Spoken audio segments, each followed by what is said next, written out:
How's everybody doing tonight? Hell yeah. That's what I like to hear. It's Friday. We made it through the week. Once again. Anybody else get direct deposit?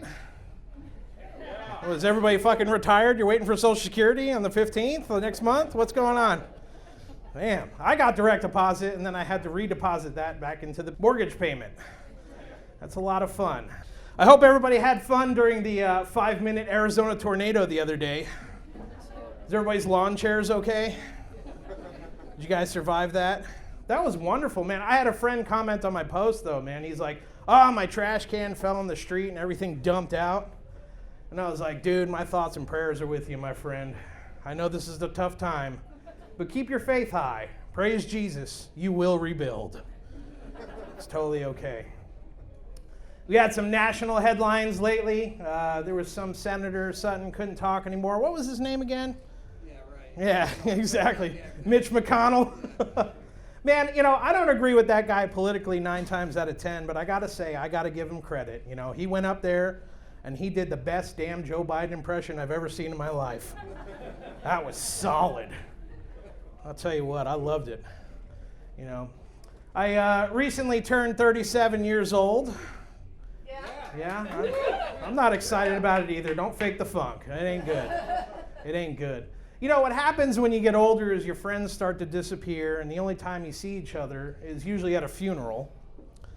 And, you know, it's almost like a sick joke that the universe is playing to you, because it's showing you all these people that you used to see, and it's like, look, you used to have fun with all these great people, and now I'm putting the fun in funeral. Let's go celebrate their death. It's terrible. I hate it, you know. A lot of my friends have kids. Y'all got kids out there? Yeah. I got a little kid myself, little Mikey. He's so adorable, 4 years old, about to start kindergarten. If anybody thinks that's cute, I'll hand you adoption papers after the show. Maureen will take your name and number. We'll get you guys interviewed. No, I love them to death. You know, it's interesting being a parent nowadays. You know, I grew up in the 90s, and, you know, the difference is nowadays is they want you to be all soft and encouraging and positive reinforcement, which for my parents just meant they smacked the shit out of us, so that's the product of nature I come from in the 90s. But nowadays, you know, you got to be all encouraging with your kids, and I thought to myself, like, who's the most encouraging man that's ever been in my life? And it was Bob Ross. Yeah, see, I love me some Bob Ross, man. He'd come out real smooth, too. And I started thinking for my son, what can I do to relate to him and be all encouraging? So we went through potty training together. And I got a whole lot better. Yeah, thank you. My wife is actually here. She was clapping for that one. She's like, damn, I ain't even got to mop this bitch no more. Look at that. Spotless. Saved a lot of money on Amazon on Pine Sol, I'll tell you what. But it's great, man, because, you know, being encouraging with him, he used to come up all the time, and they're always embarrassed, like, oh, daddy, I accidentally pee-peed the bed. I'd be like, that's all right, let me whip out my Bob Ross here. That's all right, we're going to turn that yellow in your bed into a nice happy sun here, nice happy sun. Get a nice little happy rays pushing out here. Then there was one day I come home from work, my wife is livid, and I was like, oh boy, what did Mikey do this time? And she's like, well, go check the hall. He did his own little finger painting. Oh, yeah, you've been through that one. So I was like, that's all right. Bob Ross always has another brush. So I whipped out that brush. I said, that's okay, son. We're going to turn that brown into happy little trees. There's happy little trees all through here. That's right. We call this one the stank forest. That's right. You better hold your nose when you're going through the stank forest. That's okay. You know, a lot of parents, they do that stuff where they give their kids like a high five or a fist bump. I want my kid to be a strong man. So he turned 4, I gave him a chest bump. He's like, Daddy, I went pooping. I'm like, all right, boom. And I knocked him through the drywall. Now, here's a fun fact. If it's for your own home improvement, child labor laws do not exist. So I made him patch that shit too. That's right. But now I've overhyped my child, because now every time he goes potty by himself, he runs up to me like he's a little mini Donald Trump. He's always like, Mom, Dad, I just took the hugest poop anybody's ever seen. I'm like, Mikey, we're eating dinner. What are you doing? He's like, fake news. We're talking about my poo. Look how bigly it is. It is so tremendous. And that smell will even wake up Sleepy Joe, guaranteed. I love them to death, man. Versus my parents, right? I figure I'm a pretty cool parent. But with me, I had to grow up with my mom. 5-foot lady, straight off the boat from Greece. Anger level, Joe Pesci. No joke, man. She would look at me sometimes and be like, don't do it, Johnny. Don't piss me off. I've had a hell of a day, all right? So anyway, as I'm pissing her off, then my brother at the dinner table one night, and y'all know the old oak tables from like the 40s and 50s. Those things weighed like at least 200 pounds. My mom single-handedly flips this freaking thing on top of my older brother. Poor Frankie, he's underneath this table and he's like, I can't breathe, I can't breathe. And my mom's like, oh, what's that? What do I hear, a little girl crying, huh? You sound like a little girl, Frankie, who's laughing at you, huh? And I was thinking to myself, like, what the fuck? Did I just wake up in the movie Casino? Like, then you got my dad, right? 5'10", used to talk like Robert De Niro. He switched it up, man. I thought we were raised up in Goodfellas now. He's like, well, you pissed her off, you know, a little bit. You pissed her off a little bit. That was the trauma, man. Any of y'all get whoopings back then? Oh, yeah. Woo, yes, trauma cheers everywhere you go. Look at that. It's hurtful, man. That's what we grew up with. Shit, in the 90s, man, your neighbors used to whoop your ass. They catch you slipping down the block. And I used to have to hide that from my parents, man. I came home limping one day. There's this little old lady, Rosie, down the street, man. She was just watering her flowers. Me and my friends were out goofing off, ding-dong ditching. Man, she turned into Indiana Jones with that freaking hose, man. She's like, not on this block. And I'm like, she got me right in my ass cheek. And I almost fell off the damn stage. I had to walk my bike home, man. I was all limping. My dad's like, what'd you do? I was like, I fell off my bike, Dad. I fell off my bike. I couldn't even look at him. I was just looking at the ground like this, like, I hope he doesn't ask me any other questions. Yes, Your Honor, I fell off my bike. I'm sticking to my story. Yes, sir. And he just straight looks at me and goes, dumbass. You know? Meanwhile, my kid, when he makes mistakes, it's no big deal. I'm like, hey, buddy, that's all right. That's all right. We all screw up sometimes. Except when I step on one of his damn toys.